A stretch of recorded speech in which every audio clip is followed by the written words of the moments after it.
Circularity makes sense. It's logical, efficient, sustainable. So why isn't everyone doing it? The truth is, change is hard, especially when it challenges habits, business models, or social norms. Let's explore why people resist circularity and how to work with, not against, that resistance. 1. Habit and convenience. People tend to stick with what's easy. Throwing something away is fast. Buying new feels better than fixing. Reuse can seem complicated or messy. Circular solutions often ask people to think more or do more, and that's a friction point. How to respond. Design for seamless behavior.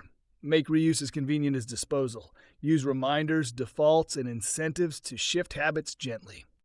2. Lack of awareness.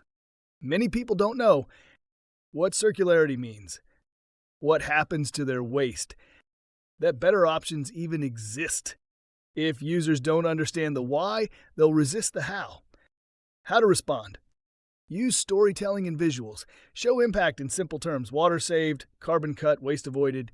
Make the benefits personal. 3. Trust and transparency. People ask, is this really sustainable? Where do my returns actually go? Are you just greenwashing? Without trust, users disengage or rebel. How to respond. Be radically transparent. Share data, processes, and proof. Use certifications, tracking, and third-party validation. 4. Financial perception. Circular products often seem more expensive, even if they save money long-term, or people believe used equals low quality. How to respond. Communicate value clearly. Highlight savings over time. Offer flexible models like leasing, repair credits, or buyback guarantees. 5. Cultural norms. In some places, newness equals status. Reuse means poor.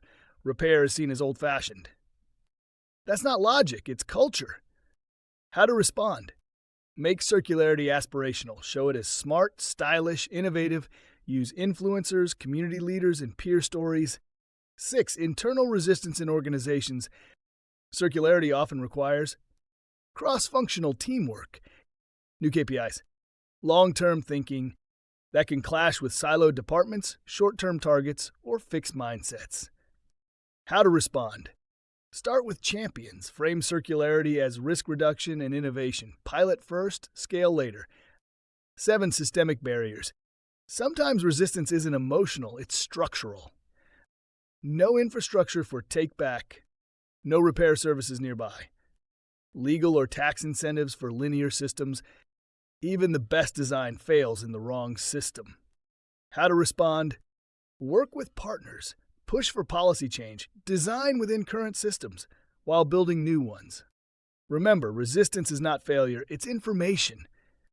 It shows you where to design better, communicate better, build better systems. Because circularity is not just a technical fix, it's a human journey. And like any journey, it needs empathy, patience, and good design. This is how we turn resistance into momentum.